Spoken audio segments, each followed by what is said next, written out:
કોઈ જી આવ્યું નથી ને કાંઈ કોઈ સ્વર્ગ ભાડ્યું નથી. આ રહ્યું ને એ સ્વર્ગ છે, બાકી કાંઈ છે નહીં. આ મજા કરી લેવાની. આ બધા ભવની વાતો કરે એમાં મને ટપા નથી પડતા. ઓલા ભવમાં આમ ને ઓલા ભવમાં આમ મળ્યો એ શું થાય ને કાલની ખબર નથી. ભવની હું ખોડવી હોય ભલા મને. આ ભવમાં હું વાંધો શું ઘટે છે? હું આ કર્મમાં મને નથી ખબર પડતી. અત્યારે તમે જો ભક્તિ કરે એવડાય દુખી છે, મલકના બૂસ મારે એવડાય સુખી છે. લો આ હારા કર્મ કહેવાય. આ કોકના ખિસ્સા કાતરી લે ગમે એનું પડાવી લે તો એવડાય હિલોળા નથી કરતા.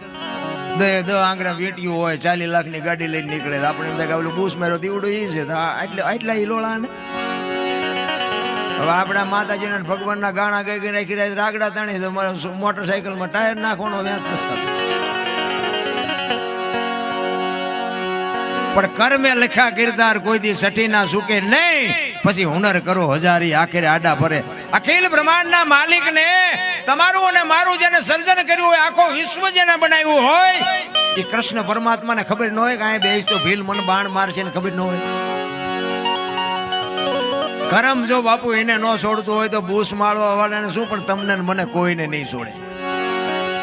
કરમ કોઈ દી છોડે નહીં. પછી ભલે હોય ભગવાન પરાસીના પીપળે ભીલે લઈ લીધા પ્રાણ. તમે વિચાર તો કરો, એક ભીલ બાપુ અખિલ બ્રહ્માંડના માલિકને વિંધી નાખતો હોય તો કર્મની ગતિ શું છે? આપણે રામ રામ રામ કરી છે. સીતાજી રામને પરણ્યા, આખી જિંદગીમાં હારો દી નો ઉઈ ગયો. શું કર્મ છે? દ્રૌપદીના ચીર લૂંટાતા હતા, અહીંયા કોણ નહોતું? કાળના જડબા ઝાલીને ઉભા રાખે એવા પાંડવો હતા. દીકરીનો શું વાંક હતો? આખી જગતને ખબર છે. મારા રામ એનો શું કર્મ હતું?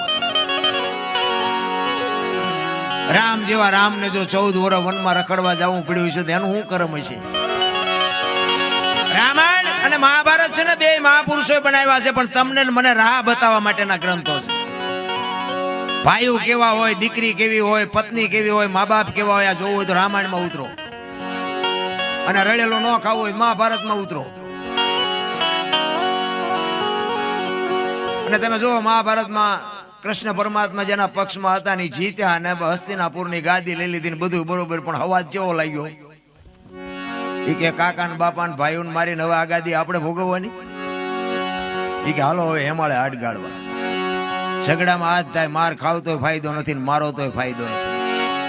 અને રામાયણ એમ કે છે જેને જોઈને લઈ જાઓ. અખિલ બ્રહ્માંડ નો માલિક કૃષ્ણ રામ જેથી વનમાં ગયો, આમ હાલતો થયો ને ત્યારે લક્ષ્મણ એમ કે છે કે ભાઈ હું તમારા ભેગો આવું છું. રામ ના પાડે છે. એ કે તમે મારા બાપ છો અને સીતા મારી માં છે. મારા મા બાપ વનમાં જતા હોય તો મારે અહીં રહેવાનો કોઈ અધિકાર નથી. નોખી નોખી માયુના છોકરા હતા. મિત્રો વિચાર કરજો, કેટલો ભાઈ ભાઈ નો પ્રેમ હશે. વિચાર તો કરો ભલામણા. એક માના 2 છોકરા હોય તો એક પાટલે બેન જમતા નથી, ખૂંટિયા કાતરતા હોય એમ કાતરતા હોય. રામાયણ ક્યાં ગઈ?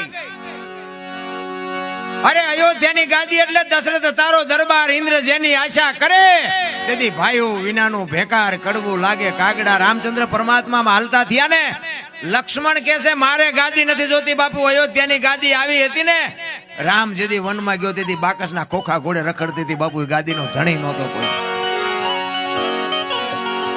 આ આપણે જોઈએ તો હારે વેચ જમીન હાટું હગા ભાઈ ઢીબી નાખે. બોલો,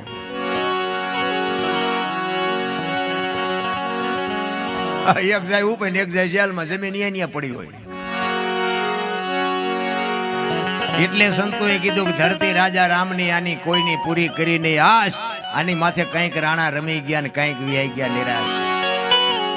પછી જેલમાં હોય એની ખબર કાઢવા જાવ ને એટલે શું કે ખબર, ઓલું પસાવી ગણ જાય ભલે જાય પણ મને બારો કટાવતા વેચ જવા દીધી હોત તો. પણ તારે મોડું થઈ ગયું હોય મારા રામ. સમયની બલિહારી છે, સમય બડા બલવાન છે.